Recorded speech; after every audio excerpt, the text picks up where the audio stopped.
Bullies target the quiet kid, mocking his silence and demeanor, unaware he's a trained martial artist. What happens next will leave you speechless. Devin had always preferred the shadows.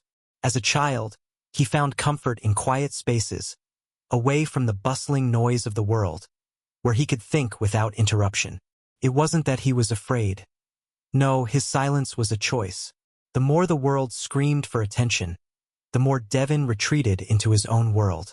In the noisy halls of Lincoln High, he found his solitude in the corners of the cafeteria and the back row of every classroom. His presence, or lack of it, went unnoticed by most.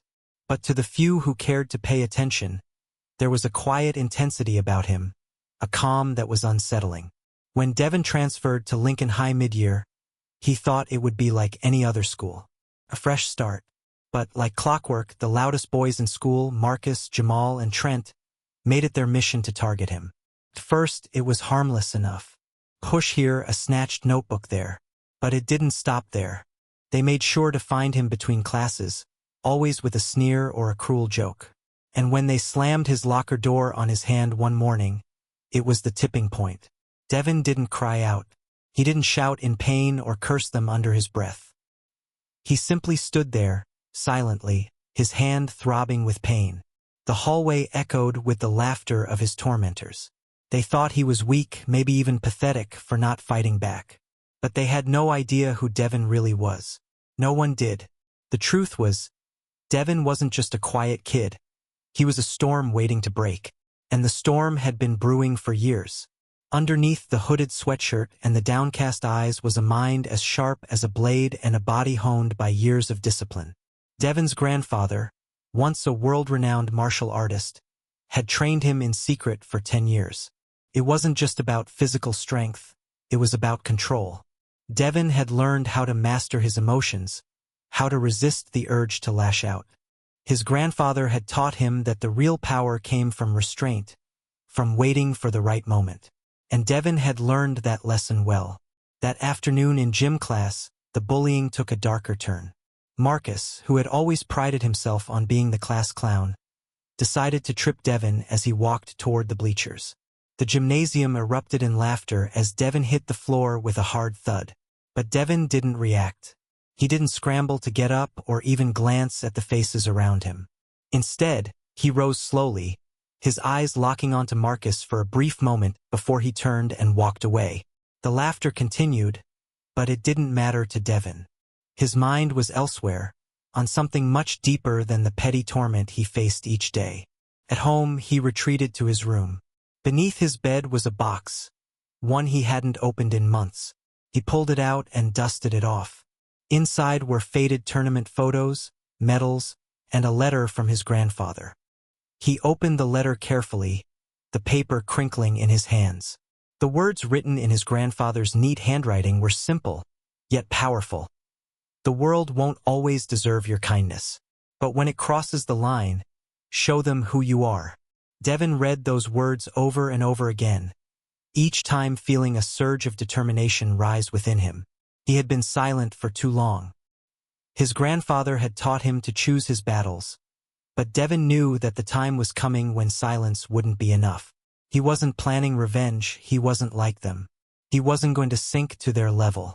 But he was ready for something bigger, something that would send a message without a word. The next day at school, the bullying intensified. Jamal smashed Devin's phone in the hallway, laughing as he did so. Trent shoved him into a locker so hard that it left a bruise. But Devin said nothing. He didn't cry, didn't even flinch. He simply stood there, taking it, his mind focused, his body steely. Teachers saw nothing. The students who watched only nodded in approval of the bully's actions. But Devin wasn't there to impress anyone. He was waiting, and he was getting closer to the point where he couldn't be ignored anymore. As the days passed, the tension in Devin's chest built. It wasn't just the bullying that wore on him. It was the knowledge that things were only going to get worse if he didn't act. His eyes stayed sharper. His fingers curled tighter. He wasn't planning on losing control. No, he was waiting for the right moment, the perfect opportunity to show them just how wrong they were. And that moment would come sooner than anyone expected. The gym was buzzing with excitement the day of the school's surprise self-defense assembly. The students filled the bleachers, chatting eagerly about the guest instructor, who was rumored to be a renowned martial artist. They weren't expecting what happened next. The doors opened, and an elderly man in his 70s hobbled in, leaning heavily on a wooden cane. He moved slowly, his steps measured and deliberate. His hair was thin, white, and he wore a worn-out sweater, the kind of clothes you'd expect from a man who'd long since retired from any active life. But there was something about his eyes, sharp, clear, and calculating, that made the room fall silent. Devin stood up from his seat. His movements were precise, fluid, as he stepped toward the mat where the instructor stood. Whispers rippled through the room. "Why's the silent kid out there?" someone muttered. The murmurs grew louder until the old man spoke. "This is my grandson," he said, his voice commanding the room's attention. "And today, you'll see what quiet strength really means." Devin bowed to the old man, a respectful nod of the head. The crowd fell silent as the demonstration began.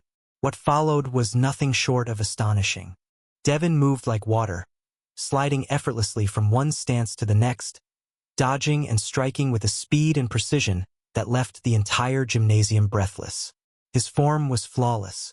The crowd watched in stunned silence as the boy they had once underestimated became someone unrecognizable. Marcus, who had been watching from the back with a cocky grin, pushed his way to the front. He was never one to back down from a challenge, especially not in front of a crowd. "I'm next," he declared, his voice filled with bravado. The old man stepped aside, gesturing for Marcus to join Devin on the mat. "Come, show us your strength," he said, his voice low. Marcus didn't hesitate. He lunged at Devin with a confident smirk, expecting to overpower him. But Devin moved like a shadow, effortlessly sidestepping Marcus' wild swing. In 2 clean movements, Marcus was on the ground, winded and stunned. The crowd gasped. Marcus struggled to stand, his face flushed with embarrassment, but Devin didn't give him the chance. He simply stood there, watching Marcus with a look of quiet calm, waiting for him to collect himself. Jamal, eager to redeem Marcus' honor, stepped up next. He was faster, but no match for Devin's calculated strikes. He fell to the ground with a thud, confused and frustrated. Then Trent took his turn. He wasn't much of a fighter, but he was determined to show that he wasn't afraid. But Devin's movements were too quick, too controlled. With a swift motion, Trent found himself flat on his back, his breath knocked out of him. The old man smiled faintly, watching the scene unfold. This is what happens when you mistake silence for weakness. The principal, who had been watching from the sidelines, stepped forward. He had seen enough. Devin's secret was out. His silence, his calm, and his power had all been revealed. And now the bullies would pay the price, not through suspension, but through something that would teach them a lesson they would never forget. Devin didn't need to speak. He didn't need to make a scene. He had already made his point. And now no one would dare to misunderstand him again. The gym was filled with the buzz of excited voices. Students gathered in groups, chatting and laughing, a faint hum of activity filling the air. The sharp screech of sneakers on the polished floor echoed as people shifted into position. Today was going to be different, though no one knew exactly how. The assembly had been arranged quickly, with no prior warning. No one had expected it to be anything special, just another boring talk about self-defense. But as the principal's voice echoed through the gymnasium, there was a note of excitement in his tone. "Ladies and gentlemen," the principal's voice rang out, "today, we have a special guest to speak about discipline, courage, and the power of control. Please welcome our instructor for today." The gym doors opened, and a figure slowly stepped into the room, cane in hand. The murmurs that followed were immediate, a mix of curiosity and surprise. An old man, easily in his 70s, shuffled forward with the help of his cane. His back was stooped, and he moved with a slowness that made the students wonder why he was even there. But it was his eyes that drew them in, sharp, calculating, focused. They moved over the crowd, assessing each person in turn as though he could read their very thoughts. The room fell into an expectant silence. This wasn't the type of man anyone expected to see standing in front of them. The old man was a stark contrast to the usual self-defense instructors, young, fit, and full of energy. But somehow, there was something about him, something that made everyone pause and wait. Devin stood from his seat in the bleachers and walked toward the mat, the crowd parting instinctively to let him through. His posture was calm, controlled. As always, his hood pulled low over his head.